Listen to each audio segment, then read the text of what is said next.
Boa noite, irmãos e irmãs de caminhada, companheiros que ainda estão no vaso físico, aqueles que já nos deixaram fisicamente falando, mas continuam, como disse o nosso presidente, continua aqui ao nosso lado, porque nós não podemos dividir o mundo em mundo espiritual e mundo material de um modo assim, devidamente concreto, porque o mundo espiritual, nós tanto vamos lá quando estamos dormindo, como eles passam uma grande parte do dia no nosso meio. Então, o universo é um todo, é o universo dos espíritos. Nós também somos espíritos, só estamos encarnados temporariamente.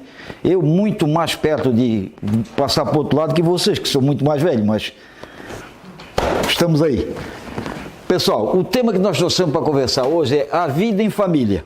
Isso é muito bom, né? Todos devemos ter família. O meu nome é Rafael Linhares e eu faço parte do Centro Espírita Amor e Luz. Todos nós já devemos ter pensado por que da existência de família. O Criador, vendo que o homem teria muita dificuldade em se amar, né? Porque o primeiro mandamento manda nós amar a Deus sobre todas as coisas e o nosso semelhante como a nós mesmos, o nosso próximo. Mas nós, para amarmos o nosso próximo, quem é que está mais próximo de nós? É a família. Então o que é que Deus fez? Fez uma composição familiar, um grupo de pessoas muito próximas uma das outras, para nós aprendermos a amar aqueles que estão pertinho de nós e no futuro nós ir alargando esse amor. Quer dizer, um dia nós vamos amar a humanidade inteira. Não é? Por que vamos amar a humanidade inteira? Porque, veja bem, vamos dizer, ele pode ter uma filha, um filho. Eu tenho filhas. Se ele tem um filho, o filho dele pode casar com a minha filha. Aí daí sai uma criança, aí já casa com o filho dele. Então, veja bem, nós começamos uma ligação familiar em função dos nossos filhos. E isso vai crescendo, crescendo. Então, a composição da família foi exatamente essa. A família, vamos dizer assim, é o alicerce da humanidade. É o núcleo central da sociedade, não? E nós, como é que são formadas as nossas famílias? Nós temos que entender que existem dois tipos de família, a família espiritual e a família material. Uma definitiva, fixa, que não se desfaz, cada vez cresce mais, e uma temporária, que é a material, que nós estamos aqui de passagem, temos nossos familiares, mas na próxima encarnação poderemos não estar no meio, no seio desses que hoje estão debaixo do mesmo teto. Podemos nos dissipar, passarmos para outro país, nascermos na China, nascermos no Japão, ou em outro qualquer lugar, porque o planeta Terra nos oferece condições enormes de nós, uma hora nascemos aqui, outra hora nascemos lá, porque de acordo com as nossas necessidades. Nós, ao longo da vida, tivemos uma série de reencarnações, e nessas reencarnações, claro, nós plantamos boas sementes, mas também plantamos espinheiros. Então, em função disso, em função dos espinhos que ao longo do nosso período transitório na Terra nós plantamos, nós hoje temos que acertar a plantação com uma, acertar a plantação com outra, acertar na China, acertar no Japão, acertar na Argentina. Vem quando nós temos que nascer num país para ir agregando assim conhecimento e nos melhorando e fazendo com que nós possamos nos juntar àqueles que nós fizemos tanto mal no passado. Bom, quando nós estamos no mundo espiritual, dependendo de algum tempo, porque nós podemos pensar assim, pô, é só chegar lá, é um bate e volta, tipo assim, o ônibus do Paraguai. Não é bem assim. Não? Às vezes, dependendo das circunstâncias, eu sempre digo, nós temos duas oportunidades de voltar rápido à Terra ou sermos vagarosos no retorno. Depende do mundo espiritual, logicamente, do Criador. Mas uma das formas de nós voltarmos rápido é nós sermos assim um Bezerra de Menezes, nós sermos assim um Chico Xavier, um Allan Kardec, uma Madre Teresa de Calcutá. Nós aqui estamos na escola da matéria e não existe uma escola que não tenha um professor. Então os professores, os grandes espíritos, né, os iluminados, vamos dizer assim, eles têm que voltar à Terra com uma certa frequência e uma certa rapidez para nos ensinar, nós somos alunos. Mas também aqueles que praticaram atos desabonadores em abundância, esses também às vezes voltam com uma certa brevidade à Terra. Por quê? Porque às vezes no mundo espiritual são tantos espíritos perseguindo esse espírito que o Criador, o que é que faz? Coloca ele num vaso corporal para que ele fique escondido temporariamente ali, não dando oportunidade que ele venha com toda aquela disposição que ele tinha no passado de fazer o mal. Então muitas vezes nós voltamos ao plano físico e nem entendemos, não, nós que somos espíritas entendemos bem, mas aqueles que não são espíritas muitas vezes não entendem. Como é que numa família sã, sadia, que a mulher fez o pré-natal, fez todos os exames possíveis e imagináveis e vem uma criança com defeito físico, seríssimos defeitos às vezes?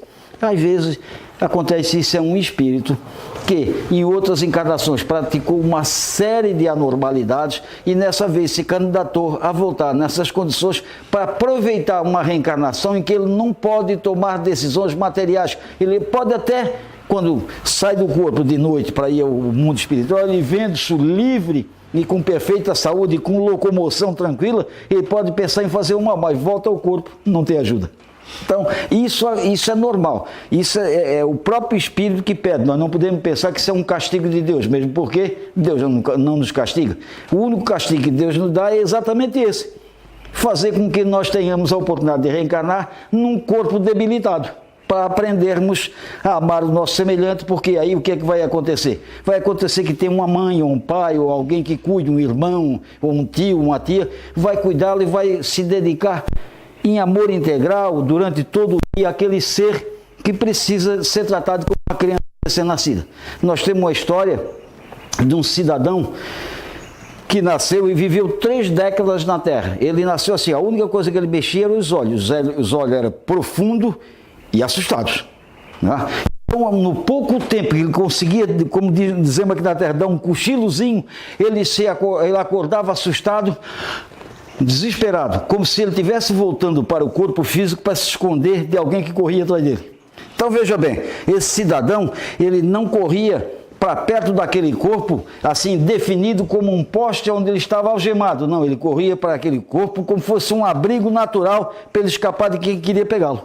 Ele ficou assim 30 anos, aquela mãe ali tratando, até que um dia a mãe partiu. 1 mês ou 2 meses depois ele também partiu. Nós podemos pensar, mas por que uma mãe sofreu tanto? Gente, muitas vezes nós somos comprometidos com esse espírito. Muitas vezes nós também ajudamos ele a praticar certas anormalidades que determinaram que ele viesse dessa condição. E outras vezes, a mãe é um espírito tão puro que normalmente, os cavalheiros aí que me desculpem, que nós uma vez voltamos homem, outra vez voltamos mulher, é assim. Então nós já fomos mulher e vamos ser mulher no futuro, tá? As mães normalmente têm um coração assim extraordinário. A gente vê, vendo um programa assim, quando as mães vão visitar os filhos na penitenciária, normalmente o pai não vai. Não se vê um pai lá na porta da penitenciária, a mãe. A mãe tem um coração de jardim. Eu sempre digo, o coração da mãe é um jardim, tem flores para todos os lados. Então essa mãe, ela pode ter se candidatado por amor àquele ser, amor no passado, podia ter sido o marido dela, podia ter sido o pai dela, ou coisa semelhante, né? Ela se candidatou a vir naquele sofrimento imenso, sofrer junto com ele para retirá-lo do atoleiro. Uma mãe faz isso, e faz com tranquilidade, faz e fará, né? O que precisamos nós como homem é ter um pouquinho mais assim de doação, nos doarmos mais quando um filho erra, porque normalmente nós assim, quando o filho erra, eu sempre digo lá para o meu neto, já tenho uns netinhos grandinhos assim, netinho grandinho não, já tenho neto de 35 anos. Eu digo, se vocês se meterem em droga, eu quero dar uma cabaçada de pau e o primeiro a chamar a polícia sou eu, hein? Não quero drogado aqui dentro de casa. Então, veja bem, já a mãe, não, graças a Deus, não uso droga, não. A mãe, não, a minha mulher diz, não, meu filho, se eles usarem, nós temos que conversar com eles com toda habilidade. Mas, gente, tem hora que não dá, né? A gente tem paciência, mas paciência tem limite. Não, nós temos paciência, mas tem que ter paciência tem limite. Então, nos ensina a doutrina espírita que nós devemos tratar esses irmãos quando eles se enveredam pela droga, buscá-lo para perto de nós e mostrar que ele está no caminho errado. A formação de uma família, porque se nós botar ele para a rua, nós não estamos resolvendo o problema dele, nem o nosso. Nem o nosso, embora eu pense assim, mas nem o nosso também, porque, veja bem, ele não veio por acaso. Quando o cidadão está para nascer, eu sempre digo, Deus não pega como é desse que se joga de avião, um paraquedas. Não pega um paraquedas, amarra na barriga do espírito, vai, meu filho, onde tu cair, tu vai nascer lá. Não é assim. Nós já viemos determinado para nascer numa casa, numa família. Isso foi acertado muitos e muitos anos antes, mais de 50 anos às vezes. Tá? Então nós viemos naquilo ali. Então aquele desvio de conduta desse irmão não é por acaso. Nós precisamos, ou aquele irmão, porque muitas vezes nós pensamos assim, o cidadão roubou, tem que cortar a mão. Gente, no passado, às vezes, o cidadão roubava, matava, estrupava, fazia uma arruaça. Nessa vez só veio roubando um bujãozinho de gás, nós já queremos cortar a mão. Melhorou-se uma barbaridade. Então nós temos que analisar não o comportamento do cidadão só no presente, nós temos que analisar o comportamento dele no passado. Porque ele vem se melhorando, como nós também viemos nos melhorando. Nós viemos crescendo. Só que a gente não passa da condição de pecador angelical de uma hora para outra. Isso aí demora, isso são séculos, são milênios, são 300, 400, 500 reencarnações para que nós possamos nos agregar àqueles espíritos de luz que vão nos conduzir a um caminho da perfeição. Porque se nós não tivermos persistência, nós não chegaremos tão fácil à luz. Nós temos que ser persistentes. Lógico que nós muitas vezes vamos cair, vamos tropeçar nos nossos próprios erros, mas não podemos ficar na beira da estrada sentado, igual o cego de Jericó. Ele estava ali porque ele sabia que Jesus ia passar. Então chamou Jesus, foi lá e curou. Hoje, Jesus passa, está para lá e para cá, mas nós temos que correr atrás da nossa melhora, do nosso aperfeiçoamento. Ele nos ajuda, mas nós temos que nos ajudar. Agora, antes de eu entrar aqui no centro, eu estava ali fora, tocou o meu WhatsApp, e aí uma pessoa pedindo, preciso de ajuda. O que é que houve? Eu estou com, não posso sair da cama. Vem cá, quanto tempo faz? 2 anos. Aí não dá, ela era médium, largou tudo. Quer dizer, não dá, não é que, veja bem, não é que os espíritos nos fazem mal. O médium é como se fosse uma antena parabólica. O médium é uma antena parabólica, não é que se fosse, não, é uma antena parabólica. Tá? Então, o que a antena parabólica faz? Pega todos os sinais dos satélites que estão mais ou menos em direção a ela, ou ela está em direção lá. Só que dependendo das circunstâncias, se nós estamos atrás de um morro, ela pega mais chuvisco do que sinal. O médium acontece isso quando nós largamos a nossa mediunidade, porque mediunidade nós temos que entender que para nós não é um dom, é uma ferramenta de trabalho. Nós concordamos, nós pedimos. Quando é um espírito tipo Chico Xavier, tipo Allan Kardec, porque médium não é só aquele que dá passagem, ou que incorpora, como diz o pessoal. Médium é todo aquele que fica intermediário no meio entre o mundo corporal e o mundo espiritual, aquele que se doa à caridade, e fora da caridade não há salvação. Então, todo médium é aquele cidadão que fica no meio. O médium é aquele que varre aqui o chão, que bota a aguinha aqui, que bota os copinhos lá. Isso é médium, é intermediário. Porque nós temos que entender o seguinte, nós da federação, nós fizemos palestra aqui no hospital regional. Eu até estava falando ainda há pouco para ele. Palestra ali. Se nós ali não tivermos uma higienização perfeita do centro cirúrgico, podemos ter os maiores cirurgiões, não vai ter cirurgia. Porque todo cidadão que for operado vai ser contaminado, vai ter vírus. Então, veja bem, a higiene é tudo. E nós, como seres humanos, nós temos que higienizar a nossa mente. Higienizar os nossos pensamentos, prepararmos-nos para o amanhã. Se nós não nos higienizar o nosso pensamento, não prepararmos a nossa mente, não sabermos que nós estamos aqui de passagem, que nós temos responsabilidade, que nós somos filhos de Deus. Quantas vezes nós vimos assim, a pessoa quer muito um filho, o casal quer muito filho, aí nasce um filho com um problema, aí o marido ou a mulher desaparece, deixa a criança. Nós estamos transferindo simplesmente para amanhã a nossa responsabilidade que era para ser resolvida hoje, porque mais cedo ou mais tarde nós vamos nos encontrar com ele novamente, sim. Isso é uma necessidade, ele não veio na nossa casa por acaso, a composição da família não é feita por acaso, é feito um projeto. Isso tudo na vida é projeto. Quando foram fazer essa casa aqui, foi feito um projeto, como seria a casa. A nossa casa também. Quando começa o ano escolar, tem um projeto. Como é que vão ser as matérias, como é que vai ser a aula. Aqui, quando ele me convida para fazer uma palestra, ele fez um projeto, ele tem um esquema. Dia tal vem falando de tal, dia tal tem falando de tal, quem é que senta aqui para fazer abertura e encerramento. Então, tudo na vida é projetado. Então, a família é projetada no mundo espiritual. E nós viemos ou recebemos debaixo do nosso teto exatamente aquele cidadão que nós precisamos receber. Nós temos que aprender com aquele sofrimento, porque o sofrimento é um medicamento divino que vem para nos melhorar. Agora, só tem um detalhe, nós temos que saber o bom remédio. Não tem um provérbio popular que arde cura, que aperta segura? Então o bom remédio arde, é ruim, né? Eu me lembro quando a gente era pequena, minha mãe dava óleo de rícino, puta, aquilo era uma desgraça. Apertava aqui, abria a boca, né? O outro apertava aqui o nariz para não respirar e metia aquela colher de óleo de rícino. Jesus Cristo! Quer dizer, era ruim, mas era para melhorar.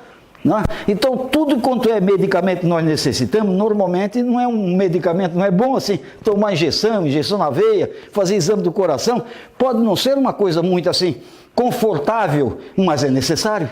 Então, todos nós temos essa necessidade evolutiva de nos melhorar, de nos consolidar como seres humanos, e sabermos que é através da caridade que nós vamos chegar ao aperfeiçoamento. Porque para nós fazermos caridade, uma família de pessoas caridosas, veja bem, não pode ter ódio no coração. Porque para fazer caridade, não, eu vou ajudar ele se eu tenho raiva dele? Não vou. Não é? Eu vou conversar com aquele cidadão, dar orientação para ele se eu não gosto dele? Não vou. Então nós não podemos ter nenhum sentimento degradante no nosso pensamento ou dentro de nós, porque senão não vamos fazer caridade. Porque caridade, gente, não é pegar uma moeda, né, e fazer assim, ó, tá aqui, estou te dando uma esmola. Isso não é caridade, isso é esmola. Tem uma diferença muito grande entre caridade e esmola. Vamos dizer, nós vamos andando lá pelo centro da cidade, vimos um cidadão assim, um pobre assim de rua, um morador encostado, se ele estica a mão, me dá uma moeda para me tomar o café, e você dava o cidadão uma esmola, porque ele pediu. Agora, se você vê o cidadão, caminha em direção, ele pergunta assim, você já tomou o café da manhã? O cara disse, não, estou uns 3 dias, você comeu 2 dias, você vem cá que eu vou pagar um café muito bom para ti. Isso é caridade. Ele não precisou pedir. Eu reconheci a necessidade de um cidadão como eu, que é filho de Deus. É por isso que quando nós recebemos um irmão pouco assim belo, porque é muito fácil nós amarmos o belo, o perfeito, né, o inteligente. Eu quero ver amar aquele que não é belo, não é perfeito e a inteligência está degradada. Que é um cidadão que vem ao mundo físico com problemas físicos, com problemas mentais. Esse aqui é difícil, porque amar os nossos amigos é fácil. Eu quero ver amar os nossos inimigos. E é isso que nós temos que aprender. Porque muitas vezes dentro da nossa casa, vem irmãos que no passado foram nossos terríveis adversários, nossos inimigos assim, de primeiro grau. Então, eles pediram. Isso é feito uma programação. Porque assim, ó, eles começam, o mundo espiritual começa a mostrar a esses espíritos que ele tem que voltar à Terra, aquelas pessoas que ele tem ordem aqui na Terra, que eles fizeram mal ou a pessoa fizer mal. Então, eles começam a mostrar, ó, tá aí, vou mostrando a pessoa, não, isso aí não vou perdoar, tem que perdoar, não, isso aí não perdoa, Deus o livre, prefiro morrer, mas não perdoa, diz os Espíritos. Eles vão indo, mas chega uma certa altura que nós soubemos que nós temos que não só plantar o trigo, mas também fazer o pão. Né? Chega a certa altura que eles veem, não, eu sou obrigado a dar uma mão palmatória, estou sofrendo muito. É por isso que às vezes se define sofrimento de inferno, como se nós estivéssemos no inferno. Nós não estamos no inferno, é porque nós não queremos dar o braço a torcer. Nós estamos sofrendo uma barbaridade, mas não é no inferno. O inferno está dentro da nossa mente. Eu sempre dou um exemplo assim, quer ver? Estou fazendo essa palestra aqui. Acabei a palestra, saio daqui e vou aqui para um bar qualquer aí, tomar uma cerveja. Eu normalmente não tomo cerveja nem em bar. Tá? Mas ando armado, quer dizer, já não sou bolso. Chego lá, os caras estão jogando dominó, eu gosto de jogar. Cedo para jogar um dominó com o cara, me desentendo com o cidadão, arranco o revólver e dou um tiro nele. Bom, dou um tiro, pego o meu carro e corro para o Cobra-Só. Mas os cidadãos que estavam jogando comigo, ele vira a placa do meu carro, anotaram. Falaram para a polícia, olha, um cara com a placa de São José assim, deu um tiro num cara aqui na Palhoça. Bom, eu vou lá, chego em casa, tomo meu banho e me deito. A minha mulher está deitada no outro lado da cama. Ela dorme o sono dos justos, mas eu estou sempre preocupado com qualquer barulhinho se a polícia está aí. Né? Ela está dormindo. Então vejo bem, o céu e o inferno ficam pertinho um do outro. Depende do que nós fizemos. Então, o céu e o inferno ficam exatamente dentro da nossa mente. Somos nós que criamos o céu e o inferno. Se nós estamos de bem com a vida, de bem com a humanidade, de bem com o mundo, estamos praticando atos de caridade, estamos sendo benevolentes, somos caridosos, nós estamos no céu. Agora, se nós procuramos enganar os outros, roubar o nosso semelhante, né? Qualquer coisa nós fizemos é sempre pensando na lei do Gerson, né? Levar vantagem em tudo. Aí, realmente, quando as coisas dão uma degringolada, como se fala na gíria, como as coisas não vão muito bem, aí nós pensamos, estou no inferno, ou então Deus se esqueceu de mim. Porque é muito fácil nós dizer, eu acredito em Deus. Quando o nosso barco está no mar de general, de brigadeiro, que é uma belezinha, vai correndo assim um ventinho a favor, agora eu quero ver quando dá uma tempestade, nós acreditarmos em Deus, aí já pensamos, pô, Deus esqueceu de mim. Então, veja bem, nós para montarmos um mundo melhor, nós temos que começar por aqui, ó, pela família. Não tenho dúvida. Isso é tudo. E para montarmos uma família decente, tem que começar por nós. Eu vejo muitas pessoas dizer assim, eu quero que o meu casamento dê certo para mim ser feliz. Não. Eu tenho que ser feliz para o meu casamento dar certo. Porque, vejo bem, vamos dizer, só desculpa eu comparar com a senhora, vamos dizer que ela fosse se casar, vamos se casar, não, ela vai infeliz de um lado e eu do outro, como é que o casamento vai dar certo, gente? Quer dizer, eu quero que o meu casamento dê certo para mim ser feliz? Não, eu tenho que ser feliz antes do casamento, para o casamento dar certo. Então, nós temos que estar felizes, nós individualmente, que somos o alicerce da humanidade, o alicerce das famílias, para que possamos, dentro dessa felicidade, nós irmos construindo, como eu disse lá no início, aquela pouquinho que é a família, vai indo, e chegamos a um ponto que é a humanidade. Vai levar quanto tempo? Isso deve levar alguns bilhões de anos, né? Mas nós vamos chegar lá, porque nós vamos passar da condição de plano de provas e expiação para regeneração. Não é que vamos ficar todos santos, não. Nós não vamos ter expiações, mas vamos ter provas. As provas continuam. Não vão pensar que vai acabar a prova, expiação, não. Nós não vamos ter expiação, porque expiação é pagamento de dívida.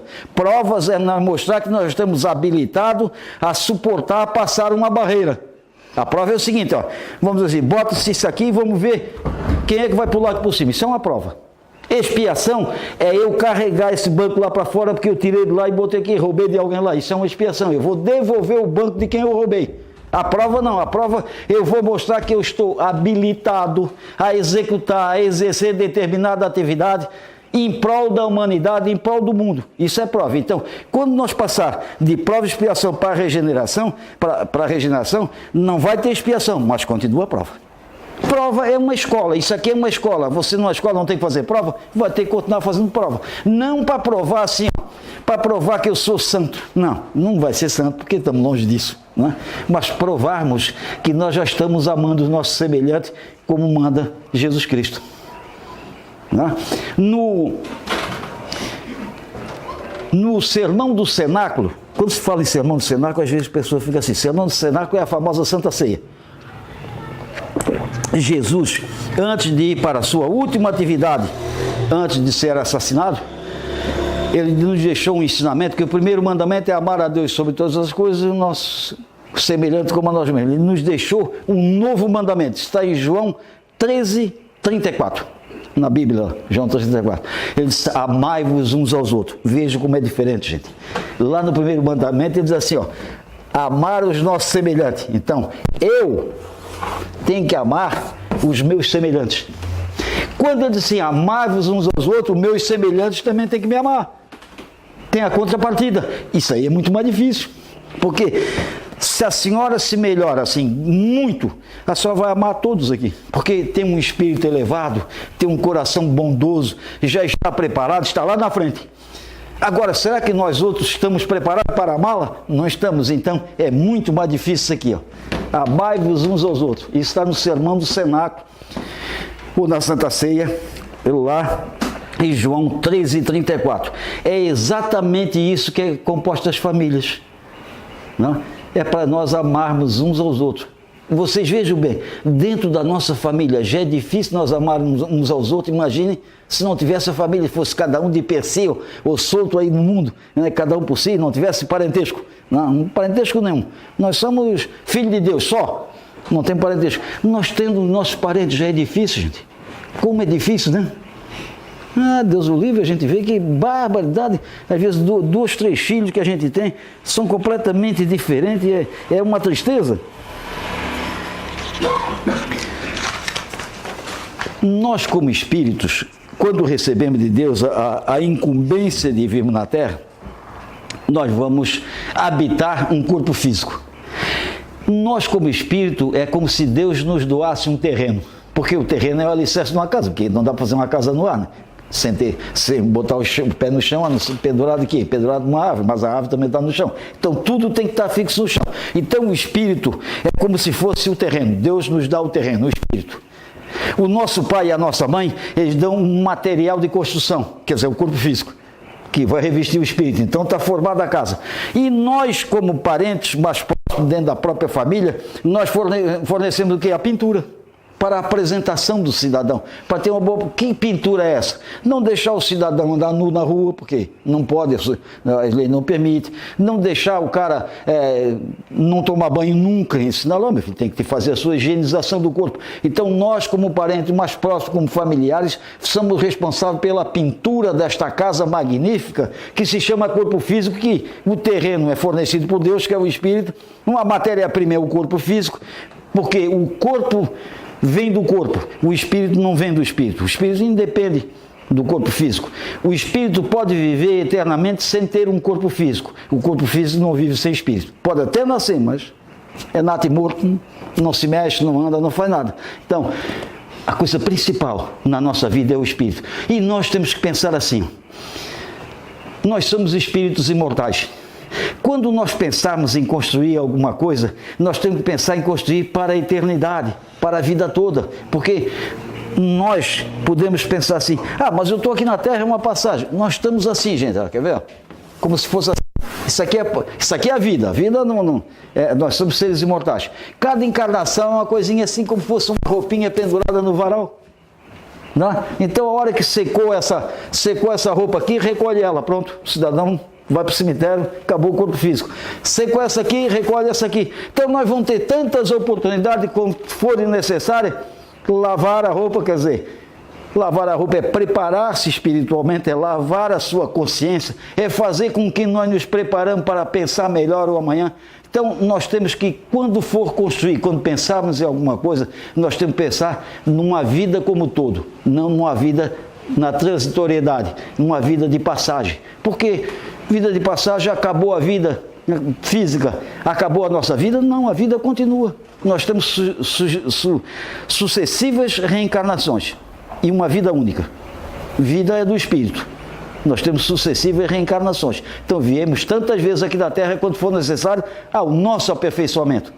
E voltaremos ao mundo espiritual como fosse viagem de ida e volta. Tá? E temos que caminhar ao longo do percurso da nossa existência com companheiros que às vezes são gratos à nossa conversa, são companheiros, amigos, e às vezes são inimigos. Nós não podemos dar as costas, temos que se cuidar. Né? Não tem a história de Jesus, que ele foi de Jerusalém, um outro lugar ali, ele já tinha morrido.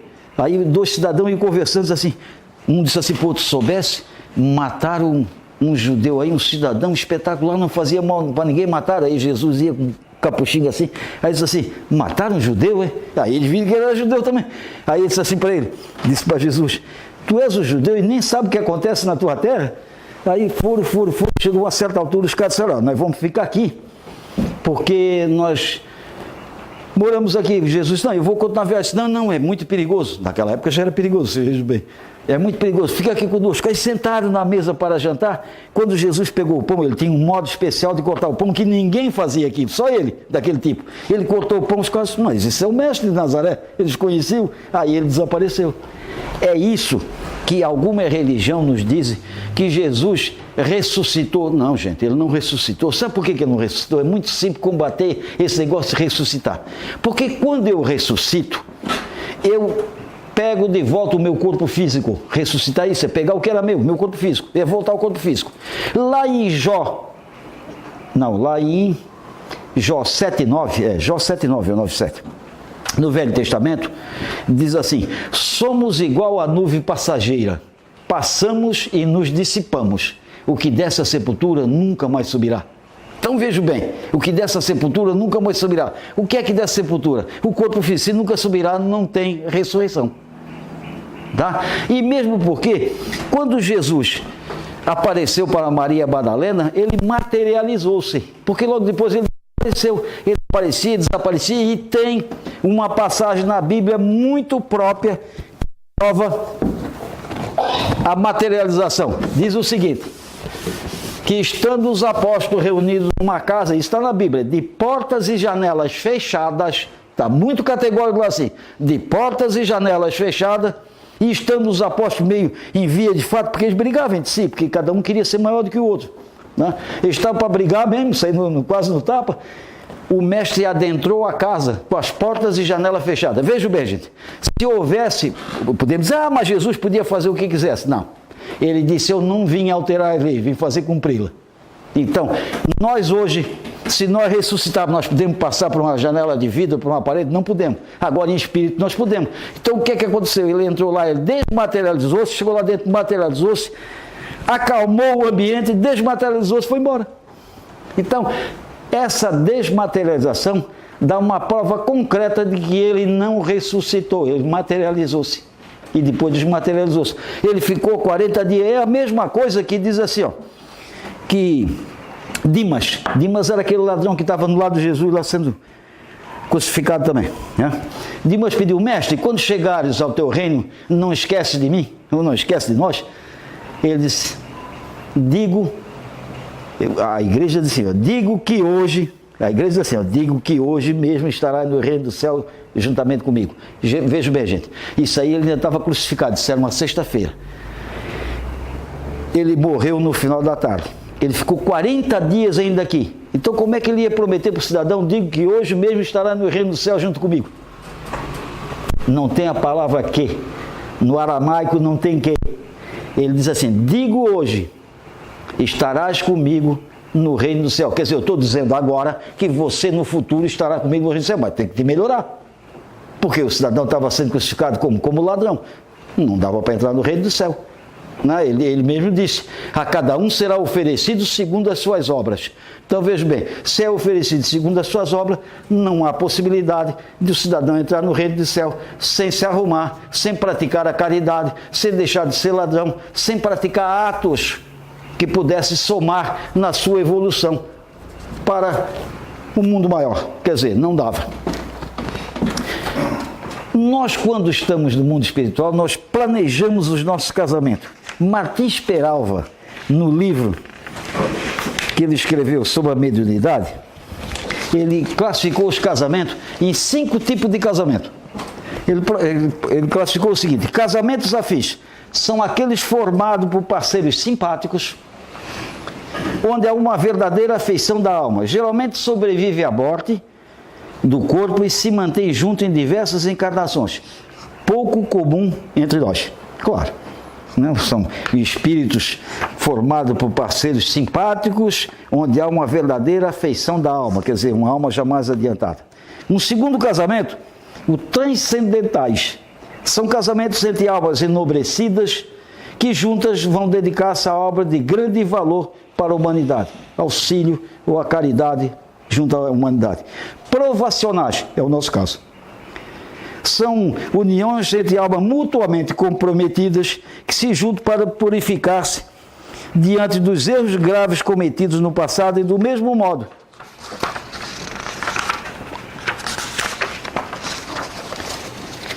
melhorar-se e desenvolver os valores da paciência, da tolerância e da resignação. São mais comuns entre nós. Normalmente é isso aí.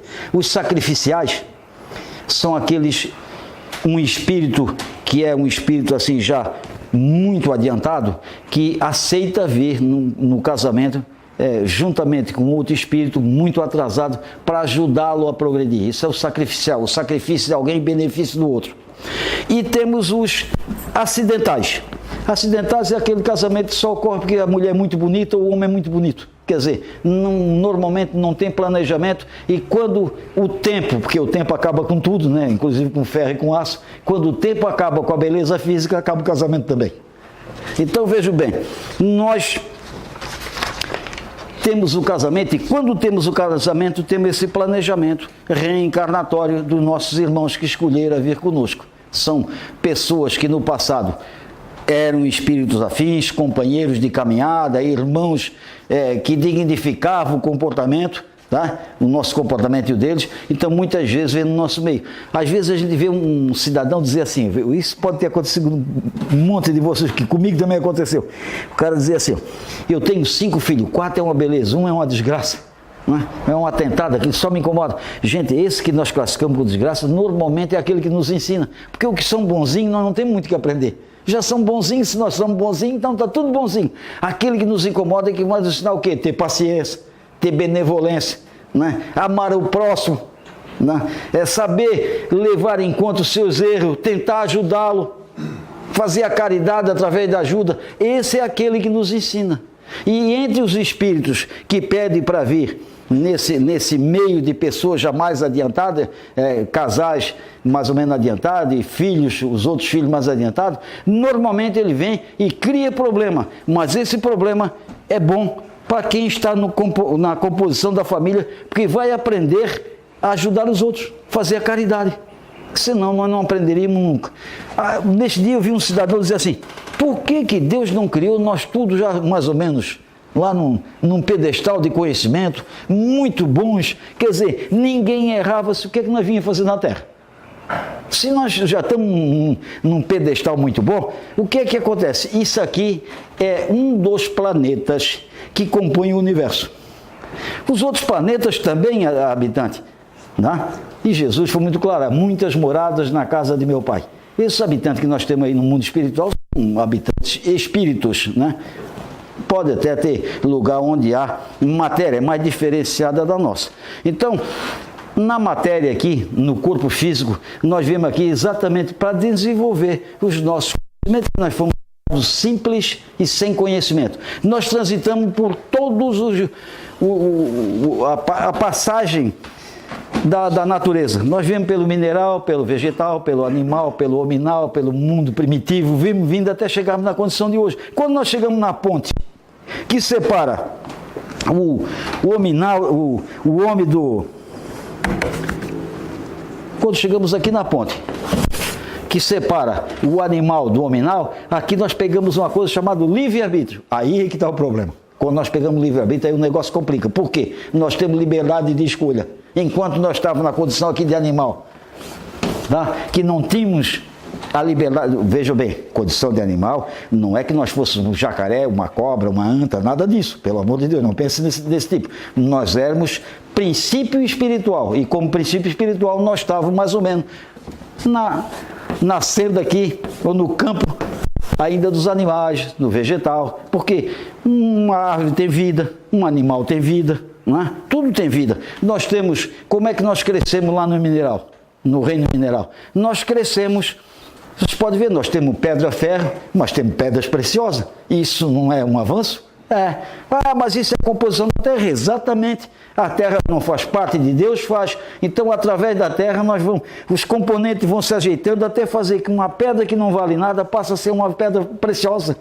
E toda pedra preciosa, aquele rubi ou qualquer outra pedra mais preciosa que está no anel de uma madame, um dia teve na lama. É uma questão de, veja bem, questão de colocar no fogo, esmirilhar, né? Lapidar. É isso que nós estamos tentando aqui. Nós somos pedra preciosa, estamos sendo lapidados, esmirilhados, colocados no fogo a 1000 graus, para nós o quê? Nos melhorarmos. Então, nós só vamos nos melhorar tendo as dificuldades que são inerentes à vida. Aí podemos perguntar assim, bom, mas a vida é só sofrimento? Não. A vida é beleza. A vida é saúde. Mas nós temos que compartilhar com Deus o esforço natural para nós alcançarmos esses objetivos, né? A vida é tudo de bom. Agora, o sofrimento, nós mesmos escolhemos. À medida que nós nos afastamos do caminho correto da vida, e tem vários atalhos por aí, nós deixamos de conviver com aquilo que nós elegemos como melhor para nós conseguirmos alcançar a perfeição. Gente, daria para nós falar mais alguma coisinha, mas não vamos abusar do meu amigo que me concedeu essa oportunidade. Eu quero agradecer a atenção de vocês, agradecer a casa que me convidou, e quando precisarem de mim eu estou à disposição, tá? Muito boa noite, muito obrigado, e saibam de uma coisa, a família é a coisa mais importante da vida, né? Os nossos vizinhos, muitas vezes eu digo assim, o vizinho hoje veio como vizinho porque não deu para vir dentro da mesma família. Às vezes nós pensamos assim, ó, no lado da minha casa tem um cidadão que tem um galo que canta às 3 horas da manhã. Puta, galinho terrível, né? Quando chega às 6 horas da manhã, às vezes o filho vai sair com aquela moto potente. Às 5 horas o marido chega meio bêbado e quer dar uns tapas na mulher. Quer dizer, um barulho naquela casa. O cachorro ladra. O cara diz, meu Deus, que vontade de expulsar esse vizinho daqui. Gente, não podemos expulsar. Ele nessa oportunidade veio como vizinho, com muita sorte para nós, que podia vir dentro da nossa casa. Porque nós vamos nos aproximando. Nós vamos nos aproximando. Não é sempre que dá para nós vir na família, não. Às vezes nós vemos como vizinho num estado, depois no vizinho numa cidade, vizinho no bairro, vizinho na rua, vizinho de porta, em apartamento. Aí nós vamos aprendendo. Até que um dia nós pulamos um para na casa do outro, nascemos na casa do outro, aí vamos formar a família universal, que é a família de Deus. Muito obrigado. Que saibamos viver de bem com a nossa família, para nós vivermos bem o resto da nossa vida material.